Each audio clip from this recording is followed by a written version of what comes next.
सिन्दूरारुणविग्रहां त्रिनयनां माणिक्यमौलिस्फुरत् तारानायकशेखरां स्मितमुखीम् आपीनवक्षोरुहां पाणिभ्यमलिपूर्णरत्नचषकम् रक्तोत्पलं बिभ्रतिं सौम्यां रत्नघटस्थरक्तचरणां ध्यायेत् परामम्बिकाम्. Jai Maa. Some of you who were very inspired by seeing my series on Lalita Sahasranam reached out to me and asked me certain questions. So one of the questions was whether we can chant without Deeksha. I have already replied that in one of the videos. Yes, you can chant without the Deeksha. Second question was, how do we start? How do we chant? What do we do? So I'm going to give you some tips on how to start and how to do it. For the beginners, first thing is you have to have the lyrics, the mantra, the book. So purchase a book. Okay. For me, I was living in Bombay when I started. So at that time there was a store called Giri Bookstore in Matunga. I used to go and buy my books from there. If people are from Bombay, you can buy from there. They also have a website and I think they deliver everywhere throughout the world. They deliver, so you can go to the website and you can order from them. Otherwise, you can find the book in your area with any of the bookshops. Lalita Sahasranam. This is what it is called. Now when you open the books, most of the books will have two things in it. One is Lalita Sahasranam Stotram. Another is Lalita Sahasra Namavali. Two things, Stotram and Namavali. They are basically both the same. So when you open the book, you might find some of them may have, some of them may not. Usually the books which I have got from Giri, they have Lalita Sahasra Namavali also and Lalita Sahasra Nam Stotram also together. So for beginners, I always suggest, do not jump to Lalita Stotram. Stotram is long phrases, long. So it is very difficult to chant in the beginning. And when you start chanting, you will see that first few, close to 100 names, first only. So there are 1000 names, 1000 mantras. Only the first few hundred, I should not say, maybe the first few hundred are a little tough to recite. But when you start reading the Namavali, they are broken. They've broken it. So it becomes very easy to chant. So I will just read you, like for example, I'll just read you some few names from the Namavali. So you hear, and then when you open your book, you will know what I'm talking. If you don't get the book in some store, you can also download a PDF. You will find them online. So just take a PDF and start chanting. So when you go to Namavali, it will say Om Shri Matre Namaha. This is Namavali. Om Shri Maharagye Namaha. Second name. Third name. Om Shri Matsinhasaneshwarye Namaha. Om Chidagni Kunda Sambhutaye Namaha. Om Devakarya Samudyataye Namaha. See how it was broken with Om and Namaha, Om and Namaha, Om and Namaha. I just chanted 5 names. Matre, Maharagi, Matsinhasaneshwari and Devakarya, till that. Now the same 5 names which I have said in Namavali, which is broken, now they are all joined together in Stotram. So when you open the Stotram, same names are joined and made like set together. So it goes like that. Shri Mata, Shri Maharagni, Shri Matsinhasaneshwari, Chidagni Kunda Sambhuta, Devakarya Samudyata. Did you see it? When you open the books, you will know. Okay. So now I said the same names, but there was no Om, there was no Namaha.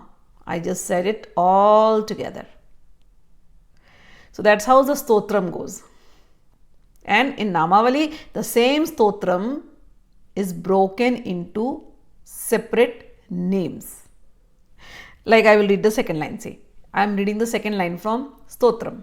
It says, Udyat Bhanu Sahasrabha Chaturbahu Samanvita Ragaswarupa Pashadhya Krodha Karankushojjvala. This was from Stotram.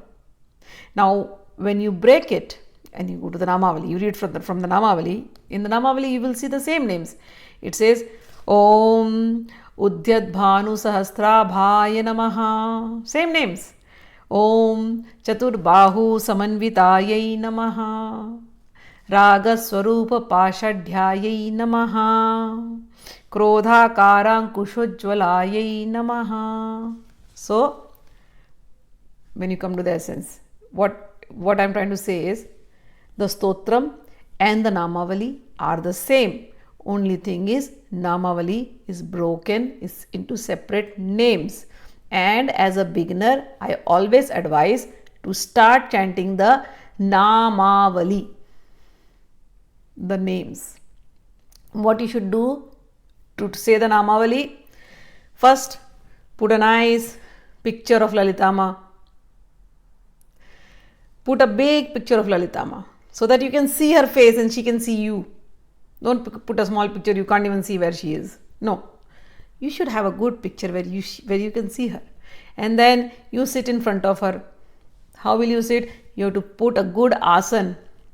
Not a small cloth or some dirty chaddar or no, not like that. Not some bedsheet. No. A very nice and clean asana. A very thick asana. A thick blanket. A rug. On that you can put a nice silken cloth or something like that if you like to put. Otherwise, just a rug or a good carpet like thing you have to put. And this asana has to be only used for your chanting. It should not be used for any other purpose. Chanting asanas, meditation asanas are for meditation only. If you can buy meditation seats from online, you can buy them also. They are also good. Okay, but never ever sit on the floor. Never ever. On a rock or on just mud. Don't sit like that on earth. No. What happens is when you are chanting this Sahasranam, those half an hour that you are sitting and you are chanting, you develop energy in your body. When you sit on earth directly without that rug in between, then all that energy goes into the earth. It is earthing. Like how you see electricity.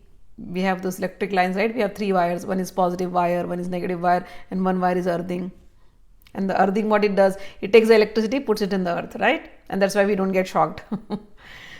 So, the similar concept, when you are sitting and meditating, you are chanting, you are developing an energy. And that energy should not go in earth, it should remain in your body. So, that is why we have that insulation of that carpet, that rug, that on which you are sitting.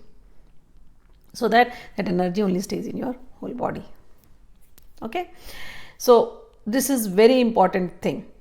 Then you have to start with worshipping her mentally. There are Sanskrit mantras. But even if you do not know Sanskrit mantras, do not worry. Mother is only looking for your heart. Like a small child. Become like a small child. Understand? When you sit and you chant, become like a child. Like a child, when you were in kindergarten, suppose when you remember your childhood days, when you were in kindergarten, you used to go to school and learn some English words or your language, and then you would come to your parents and just speak something gibberish. But the parents would really appreciate and they love you and they know. Right? So, or your speech is not clear, but still they understand. You may not make your sentences properly, but still they understand. Do they stop loving you? They love you more. In fact, they like you. So just become like that in front of mother. You don't know English mantras, how to offer? No worries. Offer from your heart. 5 things we offer. 1, we offer her fragrance. It is a must. In Devi Puja, always have fragrance in your house.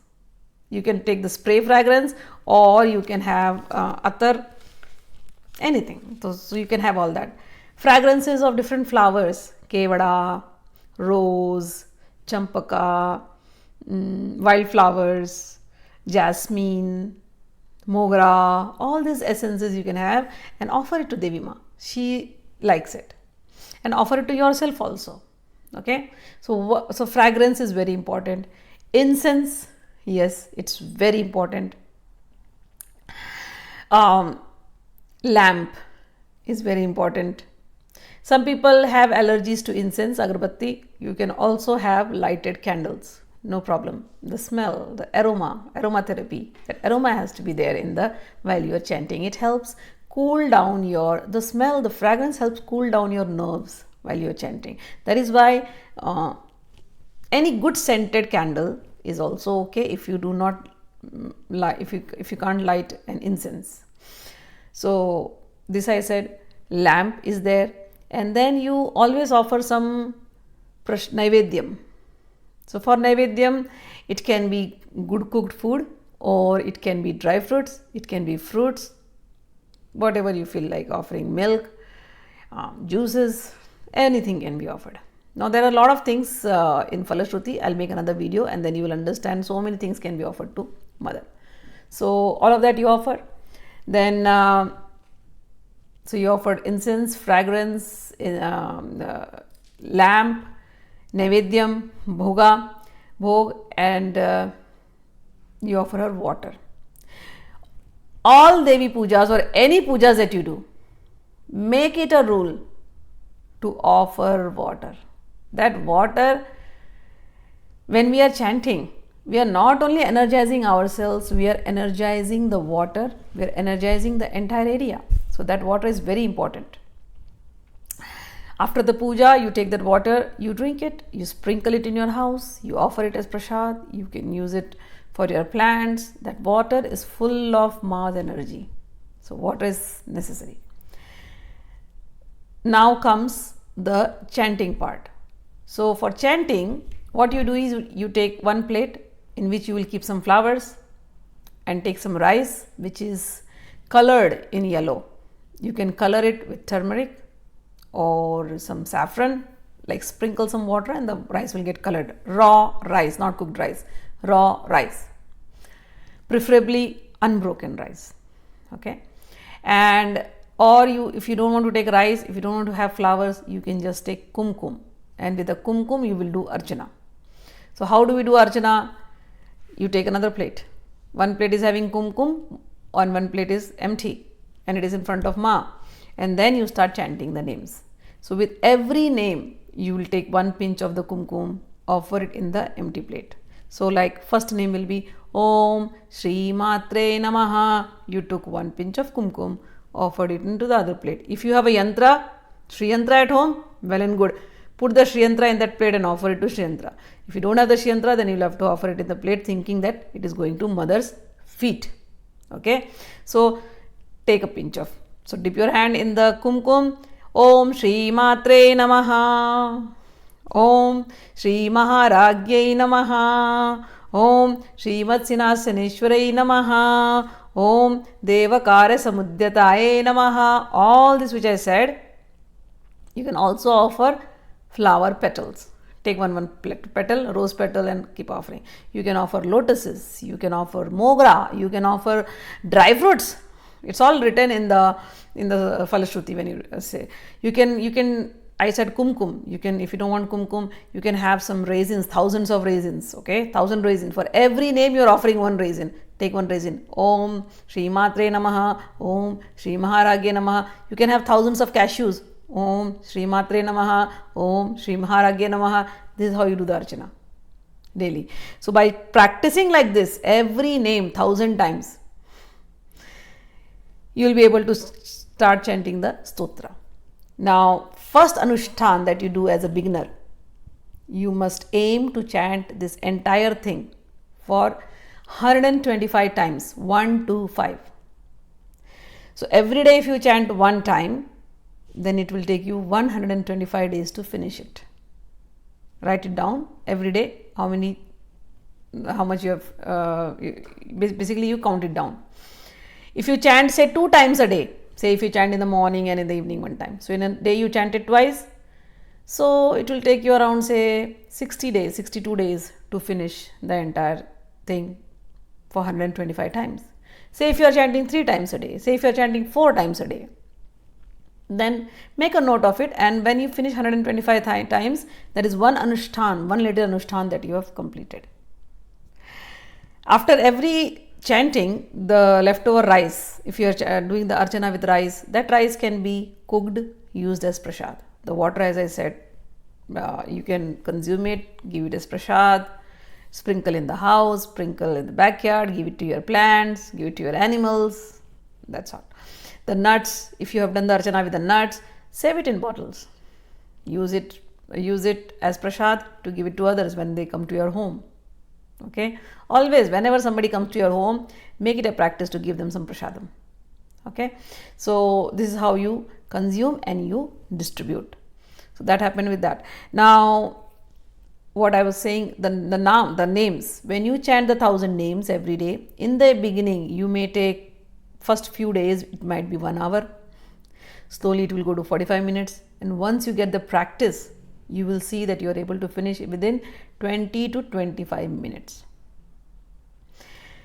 After doing all this archana, when you get up, before getting up, you have to do one more mansik puja. So in that mansik puja, with your heart, you say, "Oh Mother, I offer you lamp, I offer you incense, I offer you fragrance, I offer you this nevedyam, I offer you water, please accept it, and please always, and flowers, and I offer you flowers, please accept it and be happy always." And in the end, you bow down to her and you ask for forgiveness. You say, "Mother, I have no bhakti, I do not know anything, but even with all these little limitations, I have done this puja.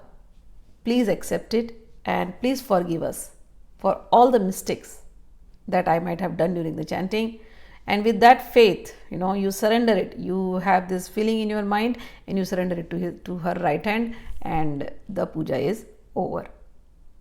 When you read the books, there's one more thing. When you read the books, usually you will see it starts with Ganesh Vandana. So always remember, when we do Lalita Sahasranam, we have to one time offer our obeisances, our prayers to our Guru, to Ganesh Ji, to Bhairav Ji. 3 people are important.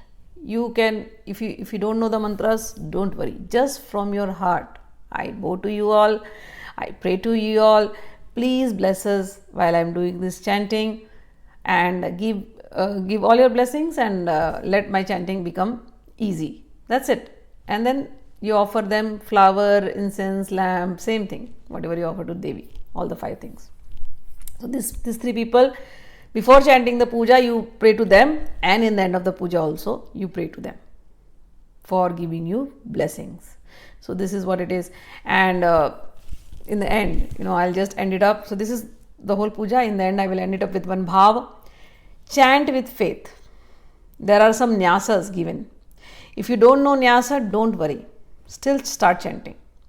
In nyasa, what happens? My guru, our guru, in our guru parampara, my gurus made it very easy, because there used to be so many people who are coming and chanting Lalita Sahasranam. Not everybody is good in chanting Sanskrit. Not everybody is good in understanding. They used to get confused, but they were so simple-hearted, kind people. So he made it easy for them. So what you do in nyasa is, nyasa basically you are getting the energy in all your 10 fingers and certain parts of the body. Now you don't know those mantras, so you just say, you just feel that, "Oh Mother, your energy is flowing in my entire body, from top to the toenails, from toenails to the top, from top to the toenails 3 times, and in the front of my body, and in the back of my body, and my entire body, front and back, and those energies flowing in all my fingers and my palms and everywhere. So I am all energized. And with that, I am pure, I am sinless." With that feeling, you will start chanting the Lalita Sahasranam. You will also do a dhyana mantra. Those dhyana mantras you will have to learn slowly. There are, when you open the books, you will see like 4 or 5 dhyana mantras. You start slowly. Read only one dhyana mantra. If you cannot do the dhyana mantra, just look at the picture for 5 minutes. Sit down there and look at the picture, how beautiful she is, what all she is wearing, her crown, her eyes, her eyebrows, her beautiful eyes, her nose ring, her earrings, her hair, her smile, entire form of mother. You look at her and close your eyes and let that image be in yours. This is dhyana. And with that, you offer whatever you have, you start your archana and do it till the end. In the end, again repeat the whole thing, and that's it. So I will just close this entire thing. Now there is one little shloka from Shankaracharya, because I always want to encourage people to chant. I want them to be connected to Maa, and this is one of my favorites, shloka which Shankaracharya has written in Bhavani Ashtakam. And it applies to all of us, no matter how scholarly we may be, but we are prone to do mistakes. And Shankaracharya writes that feeling so accurately. He says, Na janami danam, na cha dhyana yogam, na janami tantram, na cha stotra mantram, na janami pujam, na cha nyasano yogam, gatistvam gatistvam, tvameka bhavani. Shankaracharya says, O mother, na janami danam, I do not know charity. Na cha dhyana yogam, I don't know what is dhyana, what is yoga, I don't know. O mother, I don't know the tantras. O mother, I don't know the stotras. I do not know the mantras. O mother, I do not even know how to worship you. O mother, I do not know the nyasa written. I really don't know all this, mother. Okay, you don't know all this, then what do you know? He says, Oh mother, I only know that gatistvam tvameka bhavani, you mother, O Bhavani, you alone are my refuge, you alone are my refuge, you alone are my refuge. I have nobody else to look forward to. I only take refuge at your lotus feet. I only take shelter of your lotus feet. All I know is you are mine, I am yours. Whatever I have done, it may be full of mistakes, mother, but I am your child, you are my mother, and I offer everything with my heart's love and devotion to you. Please forgive my mistakes, and I love you forever, mother. And with this, you surrender your puja. That's it. Done. Okay? So it's as simple as that. Please do, and whatever good experiences you have, please feel free to share. Thank you very much. Jai Maa.